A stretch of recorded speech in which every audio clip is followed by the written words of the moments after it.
Hello. We have a brand new week. This is the astrology and energetic forecast for September 10th through September 16th of 2023. And this week opens with what we call, from a shamanic astrology perspective, a Venus gate. And this is when the moon meets up with Venus in the sky, and it creates this portal, this gate, that actually follows the beautiful story and myth of Inanna. So I have spoken to this a lot over the past month, but Venus is not retrograde anymore. She has stationed direct. She has begun this journey as a morning star in the sky. And when we see Venus in morning star energy, there are two words that I think of a lot when I think of Venus and morning star in that morning star phase. And they are the words release and surrender. I was actually born when Venus was in a morning star phase, so much of my life incorporates these words of release and surrender, and ultimately this kind of free fall trust into divine intelligence, into divine order, trusting that even if it feels extremely uncomfortable, which most of the time when we're releasing something, there is grief attached to that process. And yet, grief is this beautiful alchemical tool that when we really enter into seasons where it is time to release our grief or release whatever it is that we have been holding on to, that we know it's time to let go of, this is when the alchemy begins to just take its root and its place in our life. With this Venus gate, it's occurring on September 11th, on Monday. And this is when it's mirroring the story of Inanna. And I have felt a lot of inspiration at some point to hop on and in a YouTube video, just tell, orally speak to this myth of Inanna, to really ground it into us. But for now, just knowing, in this week leading up, like last week, if we're looking at it from the myth perspective, this is when Inanna, this queen of heaven, this queen of light and love, and she's living in the heavenly realms. So much of it is this love, light, heart chakra up sort of energy. She hits this moment in her journey where it says in the myth, from the great above, Inanna turns her ear to the great below. She hears this call of the underworld. And actually, her sister, which represents just her dark side, her shadow side, her sister Erishkigal, lives and is queen of the underworld. And in this myth, Inanna has this moment where she knows it is time for her to go down and make a visit with her dark sister. So with this first Venus gate, with the moon meeting up with Venus in the sky, it is the first of 7 Venus gates that represents each of the gates that Inanna descended down and into as she made her journey into the underworld. And for the month of September, we are working with this very first Venus gate. And I love this because we are the embodiment of the planets, right? Without us, the planets have no voice. We are the way that they speak. We are the way that they live, move, and breathe on Earth. So I love working with Venus and her cycles because it's just, it brings the cosmos to Earth. It is part of this bringing heaven down, spirit into matter. So for this month of September, we will be working with our crown chakras. And specifically, what are we releasing around our crown chakras? I was doing some contemplation about what this means for me and then what I want to just extend to what this means for us. And I feel like so much of the time we, especially people, like, we are all spiritual beings, but especially for beings that are really passionate about, I would call it in this moment, enlightenment or ascending or transcending. Can you feel that a lot of times when we're doing this, ascending, trying to connect, trying to become enlightened, there is, in that process, we're actually moving up and out of our bodies. We are actually in some of this energy that's like needing to almost fix a problem. The problem being these bodies, being nature. And it's easier if we can just like reach enlightenment or reach this non-dual observer space, which is beautiful in so many ways when it's in balance. But when we're out of balance and we are only trying to ascend, can you feel that this is the patriarchy. This is like purely just, and I'm not speaking to masculine as just like male body, no, just like masculine energy that's just trying to get on to the next thing. What I was feeling for this month as we are working with this crown is actually this invitation to stop trying to reach up and out and reach enlightenment and look like these beautiful spiritual beings that have it all together. It reminds me of when Inanna was simply the Queen of Heaven. With this Venus gate, we have the opportunity to really bring into contemplation this month what it would mean if maybe we released some of the ideas we have around ascending and reaching this enlightened state out of body. And what if part of the release of this crown was an opening to allow our souls to begin to descend and embody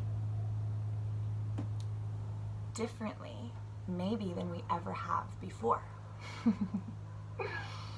So I will probably speak to this a lot throughout the month of September because we have this entire month to work with this gate. But that is how the week opens, okay? There is this beginning of this descent into the underworld that we will be working with for the next few months here. It's very profound. And again, Venus is in Leo. So this is heart medicine again. And for myself, it has just been even more opportunities to have my world outside of me mirror back to me that it's beautiful to give. It's beautiful to have lots of desire to serve your people, your family, your clients, your friends. But if we are not receiving our heart medicine first and foremost for self, we are just going to continue to run into cycles of striving, of burnout, of feeling like this balance of giving and receiving is just like keeps flying from one end of the pendulum to the other. So much of what I would encourage you to play with this week is how can you, in some baby tiny way each day, open and receive your own heart first and begin there and then move out from that space.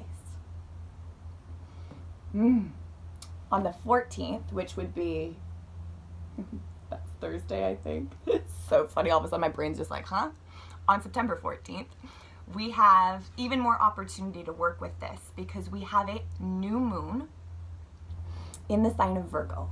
And new moons are when the moon in the sky and the sun in the sky come up and make a conjunction and they merge. So first the moon will blend and merge with Venus, And then the moon will blend and merge with the sun on Thursday. And this will be in the sign of Virgo. And as I was tuning into this for myself, I was really feeling Virgo in so much of her essence. She is the sign of the priestess.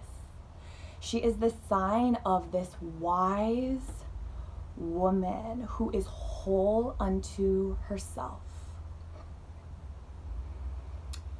So under the light of this new moon, we are going to have an opportunity to come back in to that wholeness first, to feel centered, stable,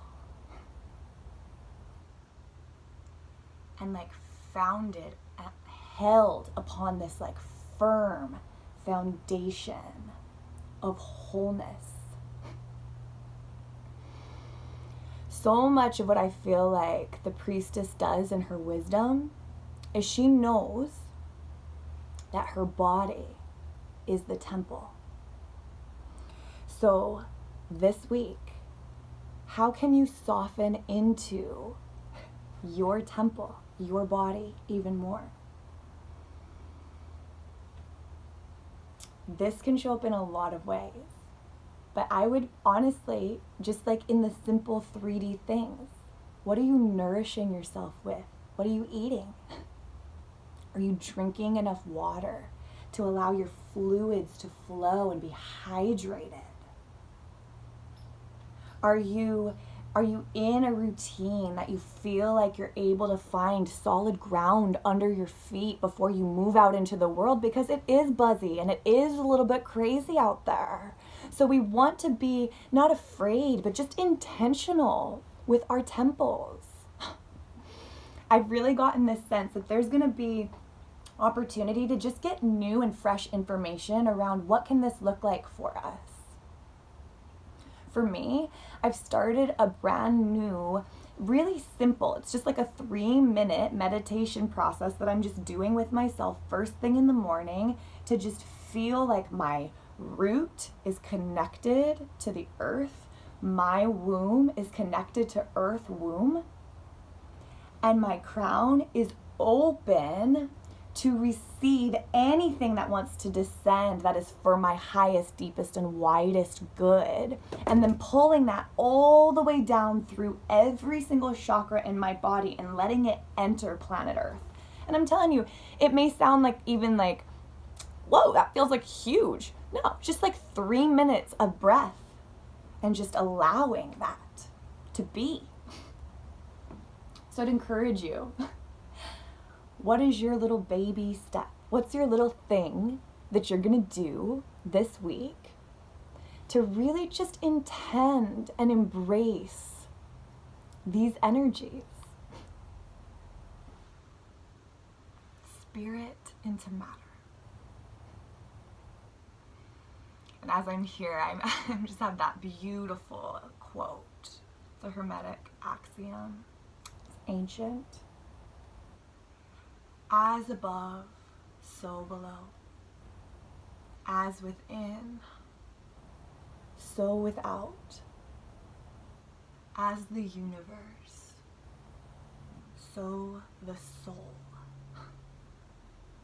We are interconnected and interdependent, and unique and individual. Each of us here to sing a certain song. What's your song to sing? Under the light of this new moon, there's another thing that's happening at the same time that I really want to presence for us because it feels like it's almost part of what's kind of stirring up under the surface. But on this day that we open into this and we're feeling our temples and we're feeling this like, how can I take care of my temple even more? How can I surround myself, really love myself even more? On one side of this new moon, it's really close to the new moon actually, is Pallas Athena. She will be in Libra, and she is at 0 degrees of Libra on this new moon in a square, which is a tense aspect, though I like to call squares portals because I have found, working with the squares in my chart and the squares in clients' charts, these are actually the biggest opportunities to just lean into some tension that's actually for us. It's going to spark something open and create change, movement, fluidity. Pallas Athena in her myth, she's a feminine, she's a goddess, but she was this warrior goddess, and she actually fronted with a lot of masculine energy to try to fit the mold of the times, because at this point more of a masculine culture had taken over, more of this patriarchal energy had come already to earth. And so she felt like the way that she was going to work with that was to hide more of her feminine side and just front with more of her masculine. Okay? And so much of her story is learning how to soften and receive from her inner feminine and let that be what leads her, and then absolutely using all of the beautiful masculine energy to hold that as the container, but with a loose hand so that the feminine can spiral and be. Okay.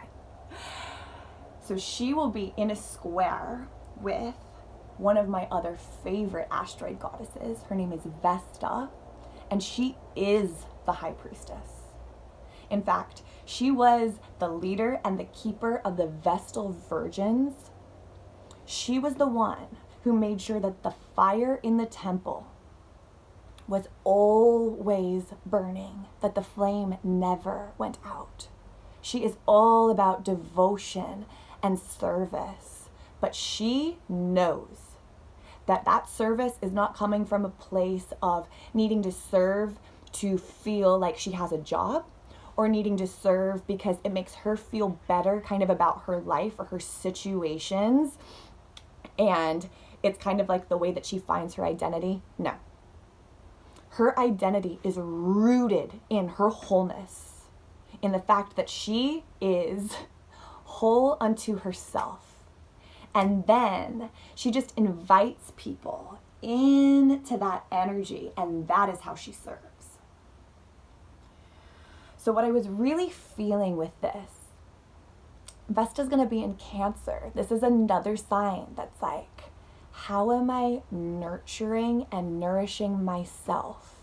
How am I allowing the Great Mother even to nurture and nourish me, my soul, my being, my body, like all of me and my wholeness first?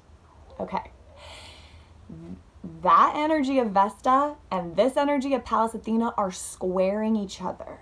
So again, I am just feeling it. I'm telling you guys, I'm feeling this every single day in different ways, different nuanced ways, like so many different areas of my life. But I feel like as a collective in this moment, 2023, we are rebalancing this energy of masculine and feminine. And it doesn't matter if you resonate with being a male, a female, or a non-binary being. We all have these energies inside of us that are dancing and playing. But it is the feminine that we are needing to rise. We need love, we need compassion, we need deep listening, we need honor of the body, of what's sacred. And this process is slow. It takes time because the feminine doesn't move in a linear, logical way. She was not designed to. She's a spiral. She is cyclical. She's not predictable. It is mysterious. And so softening into the feminine inside of us is softening into these spaces where we don't know.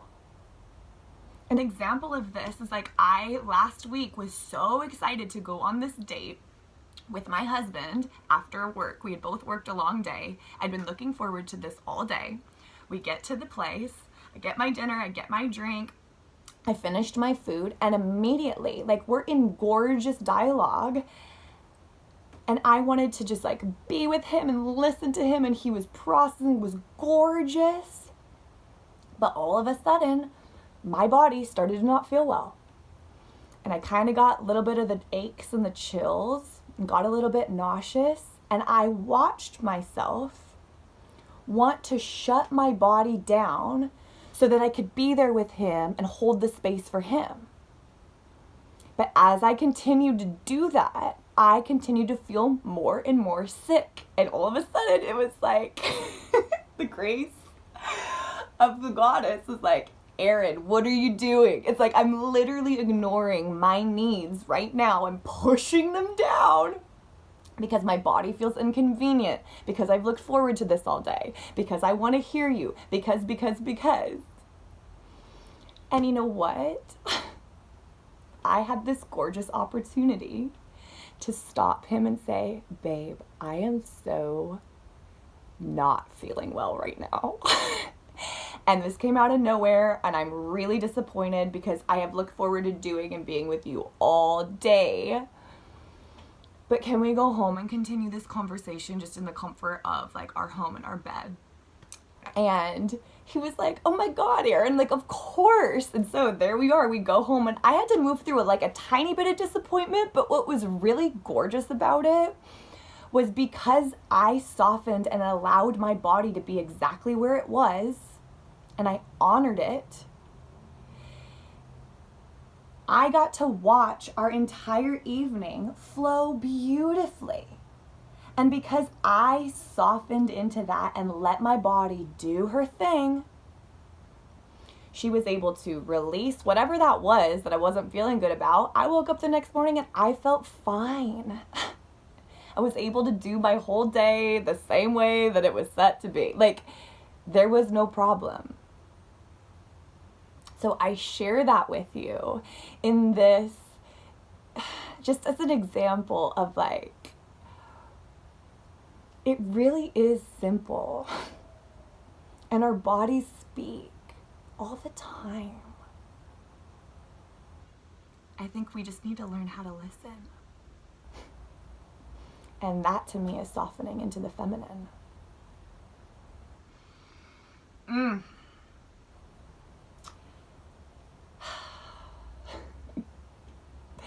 Can you feel the grace there? On September 15th, the day right after this new moon, Mercury will finally station direct. And oh my goodness, I don't know how this has felt for all of you guys, but it's been a bit of a giggle fest for me and extremely frustrating some days too, because my tech has been all over the map in both of my jobs, like in my practice with astrology readings and my other job. It's just been a pretty chaotic Mercury retrograde as far as the tech goes, which to me shows how much is moving and shifting in the multidimensional realms. Oh my goodness gracious. But with this Mercury direct in Virgo, I feel like what's going to happen for us is it's just going to be like the things that we've really been contemplating, chewing on, kind of just letting them like digest and integrate over these like past few weeks of the retrograde. I'm really feeling this, like, I'm seeing a traffic light in my mind right now, in my mind's eye. With just like when it goes green, it goes from red, we've been a bit in stagnant, stop, pause, just take pause. And I'm seeing this green light go. So, and Mercury has been in the sign of Virgo too, of this priestess energy.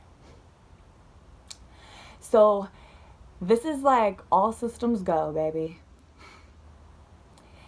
Even the mind gets to come on board to this new way of being. It's really, really gorgeous. And then 2 other little things I'd like to blip to you that dropped in as I was just feeling the energies this morning. The first thing is, we will be in this, like, for the week, there's going to be this beautiful grand water trine. It's like a sacred geometry. that's just going to be kind of hovering. If you know kind of like what a chart looks like with grand water trines, it's actually a blue triangle right in the middle of the chart. And grand water trines, they help bring flow, ease, fluidity to, we're in a water sign here with this grand water trine, so to our emotions, to our feelings. So then as we kind of descend and have this opportunity to come more into our bodies, in that, there may be grief and emotion that rises to be released, especially because we're in this Venus moon gate energy where Inanna is descending. So she's surrendering her crown at this gate. She's giving up this identity of being the Queen of Heaven in order to see and know her darker side, her darker parts. And dark not being evil. Dark just being what's hidden in the shadow, what's trapped in the unconscious that we're not seeing all the time in our day-to-day. So this grand water trine is being held together by three beautiful beings. One is Vesta, who I presenced already. Vesta in Cancer at 0 degrees. This point of limitless potential. This degree point of the miraculous. Trining with Ceres. She is the she's a dwarf planet. Represents the Great Mother. She'll be at 0 degrees of Scorpio this week. Helping us. I mean, Scorpio, to me, the image I always get is like a swampland. Helping us move through some of these swampier layers, these darker layers of our being, of our feeling. Trining with glorious Lady Saturn in Pisces, the initiator, the one who holds and sets structure that is here to serve our highest, deepest, and widest good. And this is Saturn in Pisces, baby, so we're talking cosmic womb. Can you feel these power points, power houses holding down this energy around us this week to really alchemize our emotions, our feelings, our beingness?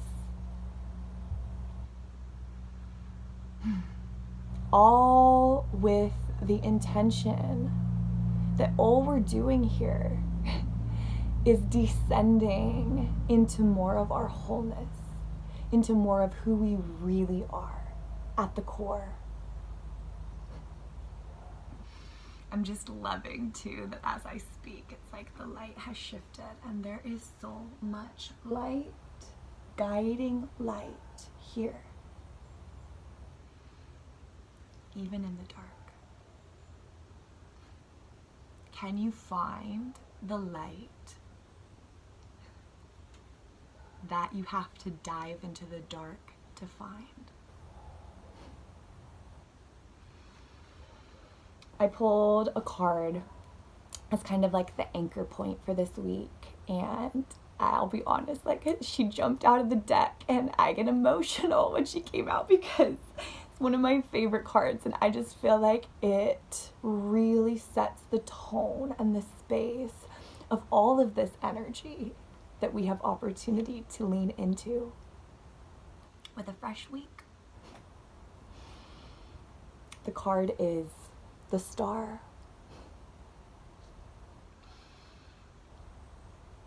Isn't it fascinating that this one came up when we are opening our crowns up to release, to descend?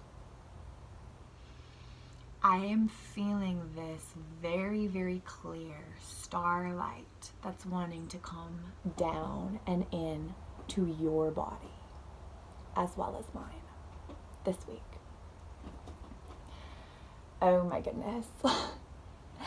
The Star is a card around hope, around trusting. I wonder if you can hear these little squirrels that are on the roof of my greenhouse right now that just showed up as I'm speaking. That feels really significant to me. So we have, and it's 2 of them. They're just chit-chattering with each other up there.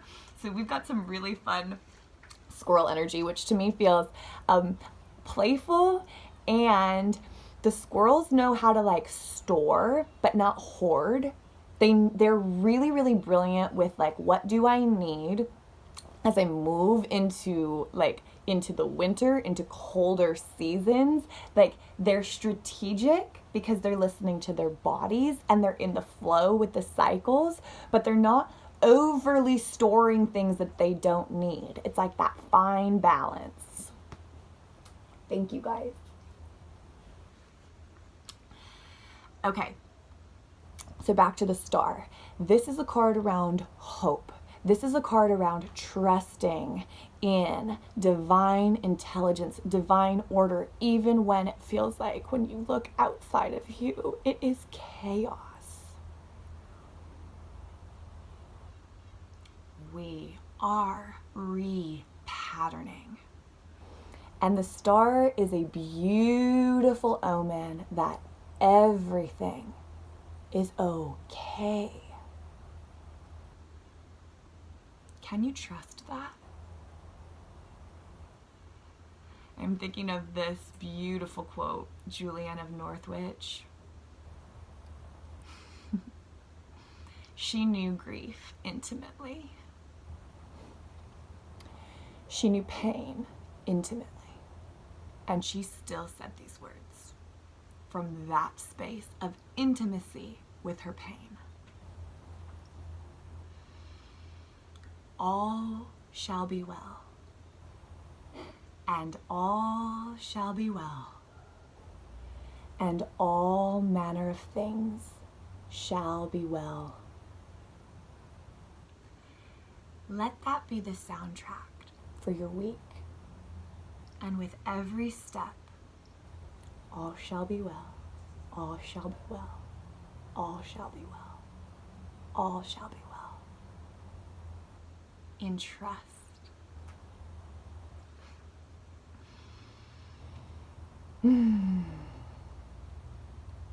So much love, so much grace. Soften, descend, allow, and release, beloveds. We are rooted and grounded in love. And in this space, there is truly nothing to fear. I'll see you soon.